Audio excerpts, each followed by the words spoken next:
Before I actually talk about the movie, I just kind of want to talk about how much Koreans know about Key and Peele. Because obviously this film is directed by Jordan Peele. Now, when a foreign movie comes to Korea, obviously we need to add subtitles to it, because not every Korean can speak English or Japanese or French or whatever. And when they put subtitles in the movie, they also put subtitles for the opening credits. And so, like, director in Korean is 감독, the casting director in Korean is 연출자, and the Korean word for screenplay is 각본. And so, but obviously, because they're translating those things, they also need to translate the names. And usually they just kind of write the Korean pronunciation equivalent of the English name. So basically it just sounds like a stereotypical Asian accent. So in the case of Allison Williams is pronounced Allison Williams in the credits. But here's the thing. When they translated Jordan Peele's name, it did not say Jordan Peele. It said Jordan Peele. So that's how much Koreans know about Comedy Central shows and actors and whatnot. So let's get to the movie. So when I heard Jordan Peele was making a horror movie on racism, this is just what I've heard, I was excited because I like Key and Peele, and to me Key and Peele are, those two guys are two of the few comedians who can really talk about sensitive issues without making it feel like they're pushing an agenda.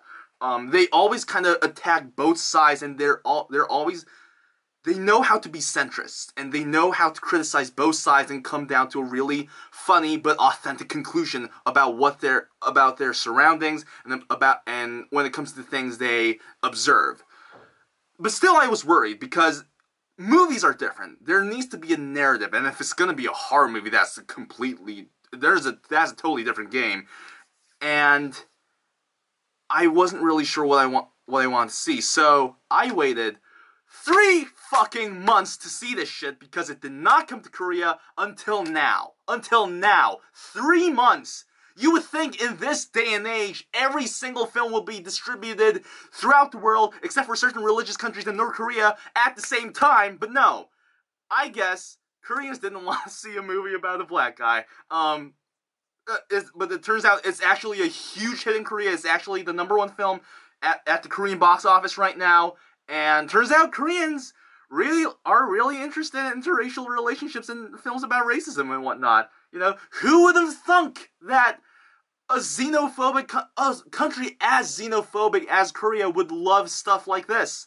Let's get to the point. I did like this movie. I liked it quite a bit. I think it's really good. But to call it a film about racism is probably overly simplifying it. But before I get to that part of the film, I wanted to touch upon what most people aren't really talking about. And that's really the filmmaking aspect of it. But before that as well, I want to talk about how it really talks about racism, because I think the central idea is much more deeper and much more subtle than just straight up like, oh, I'm from the South, I am in the KKK, I hate black people, they are N-words and whatnot type of racism. It's social commentary on racism, like in-your-face racism, is done in much more subtle ways. The scene in the beginning where the first black guy is just walking in the streets and there's a car following him, and the way he talks to himself, you know, or the cop at the beginning, or the conversations at the party where they just kind of mention things that the old white people, the things they say, they don't think it's racist, but obviously as observers it is. And especially at the end, where it's more of a punchline, but at the end, the main character, and by the way, this review is filled with spoilers, I'm just gonna go all in. At the end, where he's about to kill the girlfriend Rose, and there's like a car coming up to them, and they're flashing lights, and for a moment we all think it's the police. And for a moment, we think the character's screwed. And when you realize how fucked up that is, the fact that we associate cop cars with black people just getting not screwed all over the place, that would be weird, but like getting treated in a very unfair way. Let's just say that, because it's starting to sound weird. But the cop car turning out to be the friend, it's done in much more subtle ways. It's not in your face. The social commentary is much smarter than you actually give them credit for. As a horror movie, it's good. There are certain moments where I do think it's slightly sillier, and it just doesn't work. But for a first-time director, these are some really good details. Like the genuine feeling of being unable to escape this house and this place. You know, it's got that misery atmosphere to it, the film Misery, which really connects to the feeling of discomfort that most people might actually feel in real life if they are in that situation. Not, you know, not the brain transplant part, but like going, if you're like a black person or an Asian person or a person who's just not white, when you're at your parents', your girlfriend's or your boyfriend's parents' place, that sense of being unable to escape might, you know, be really authentic when you watch this movie. In this case, in the case of the film, obviously it's much more intensified. It's much more over the top than that, than the feelings that we feel in reality. But it does go for a more authentic idea here. The sense of being the only one not in the know really goes throughout the film, especially this one scene where the main character goes upstairs and there's a party on the first floor, and the second he goes upstairs, everybody stops talking and they just look towards the ceiling and they're listening to his steps and whatnot. That's a great scene. It really emphasizes just how fucked up and how isolated and how mysterious the whole situation is. And just certain eerie details, like small open doors, or the lighting, or this one scene. I'm not sure if it was intentional, but there's this one scene where we hear a mosquito buzzing, and as the mosquito gets closer, it actually sounds like a guy screaming.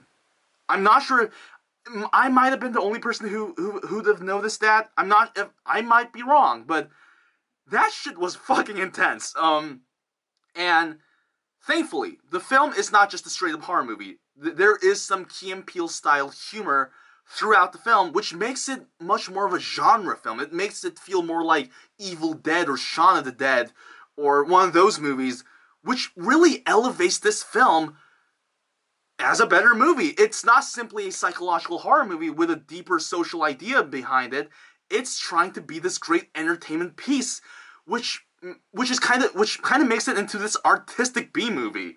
You know, the main character's reactions to all these crazy things that's happening around him is perfect. There's this one scene where the maid Georgina comes up to him and she starts crying, but then she says, "No, I'm okay, everything's fine," and she walks away.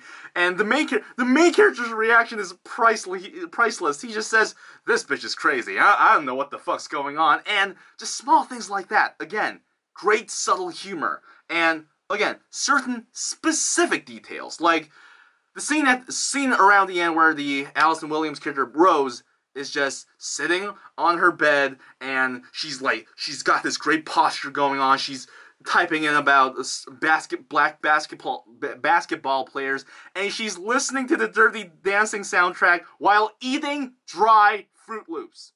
Now, I don't know about you, but if I ever meet a person who eats dry Fruit Loops and who listens to the Dirty Dancing soundtrack at the same time, I'm not going to trust that person. Never. No. And of course, there's this best friend character who's more of a Key and Peele type of character. I can easily see him in one of the sketches, and he adds much needed comedic comfort that elevates the movie to the genre status that it is. There are certain scenes where his dialogue and his acting kind of lasts just a bit too long, and he is kind of this one note comedic, what's the word? Fuck. I can't. Like, what do you call Jar Jar Binks? I can't believe I'm talking to the fucking camera. I hate it when I blank this shit out, man. Hold on a second. We're actually gonna take a break. 10 seconds. Let's see if I can think of this phrase right now.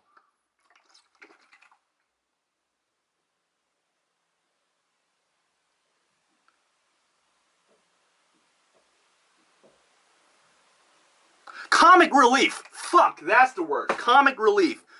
He is a... I'm sorry. He is very much so a one-note character comic relief, but he's kind of funny, man. And the one scene that I feel like that drags on just a bit too long is probably a scene somewhere in the middle where he goes to the police and he tells them about his friend who's missing and whatnot. That's the only scene that might just last just a bit too long. But as a character, he really adds to the B-movie feeling of the film, and to me, he really just...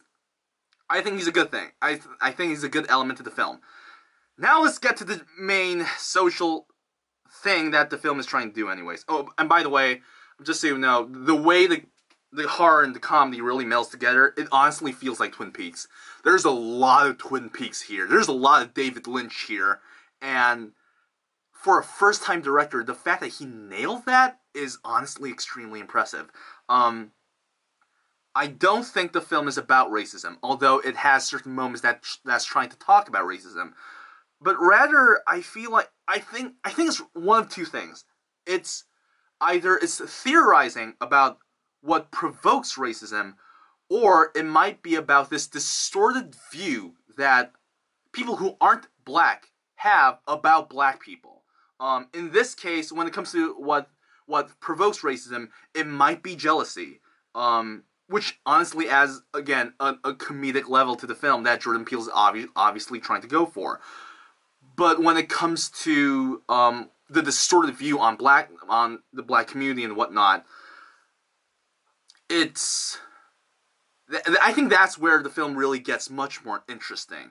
Because the film emphasizes the fact that the person who's kind of starting this whole like brain transplant thing in the film lost to Jesse Owens back in 1936. That's when the Olympia happened in front of Hitler, and because of that, he's been having this grudge on that one event throughout his life. So he now thinks that being black is better, but because they I guess respect the black body and the black community and the black culture so much that they don't realize what they're doing is wrong. And they don't know what they think they're doing a good thing. In fact, because they're respecting it. It's not racist if we respect the culture, isn't it? And that's where it really gets extremely interesting. The film is not about racism. Rather, it's more about what racism has become, or what it distorted into. It's not just about straight up racism. It's not about rednecks shooting at black people. No. Racism has become slightly more subtle, or people just don't know the thin line has become so much thinner that we don't know what's really going on. Jordan Peele is smart enough to understand that straight up racism is almost gone in modern society. Maybe in certain places, obviously, but in modern society, racism has become much more subtle. It's become much more transparent. No, not transparent. It's less visible to the eye.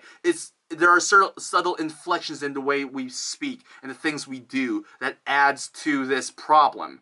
And Jordan Peele's basically having fun with it. I really don't know what to say. He's doing something here that I did not expect him to do. It's a much more deeper idea of racism. It's about jealousy. It's about having this really distorted idea of what it is to be another type of race or ethnicity or culture.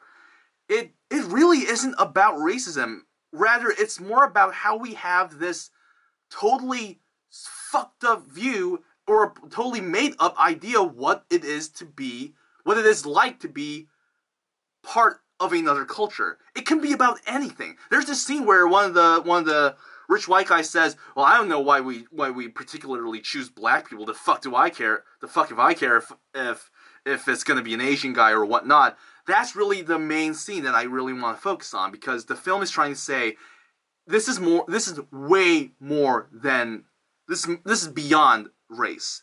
This is about feeling like the grass is greener on the neighbor's lawn and whatnot. It's about, maybe it could be about racial insecurity. maybe it could be about the insecurity that white people feel, which can expand, because the theme of the film, it could expand to what the insecurities that black people feel, that Asian people feel, and whatnot. The film is going for a much more deeper idea here, and I'm really surprised that, because Jordan Peele wrote this shit. He wrote this thing, he directed this thing. I cannot... It's a much more smarter movie than I thought it was going to be. And, again, the twist at the end is kind of fun. Is it a perfect movie? No. There's a certain character that I don't like, and that's the brother, especially in the beginning, because what I love about the beginning of the film, and when they get to that isolated little house, I love how that tension, that subtle tension, that really, it's tangible, but it's not in your face. That tension is so subtle. It's kind of riding this thin line, and everybody has this really malicious tension going on, and it's great. And then you get the brother character who's just acting like a complete psychopath, and it just destroys every single bit of subtlety that the film is going for. And God, I thought Jordan Peele would be smarter than that, but no, he just had to have the psycho brother, that the one psycho character in the family. It was a missed opportunity. If the brother was also really calm, and if he turned into that psychopath at the end, it would have added contrast with him, which would have made the whole performance much more effective. My tongue's going dry. So yeah, that's probably the one nitpick I'll give to this film is this: 4 months is not enough.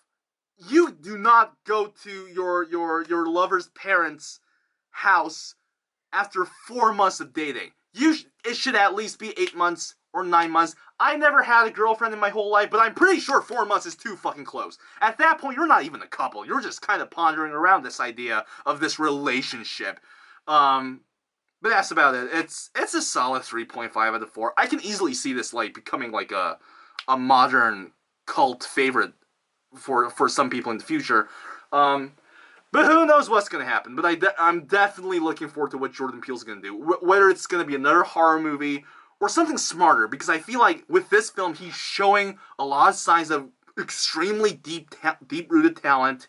And I hope he makes a better film. Because there are certain bits where it feels like it's done by an amateur director. It's not the best-looking movie. It's not the most natural film. There are certain points where the humor and the heart that's kind of meld in a very awkward way.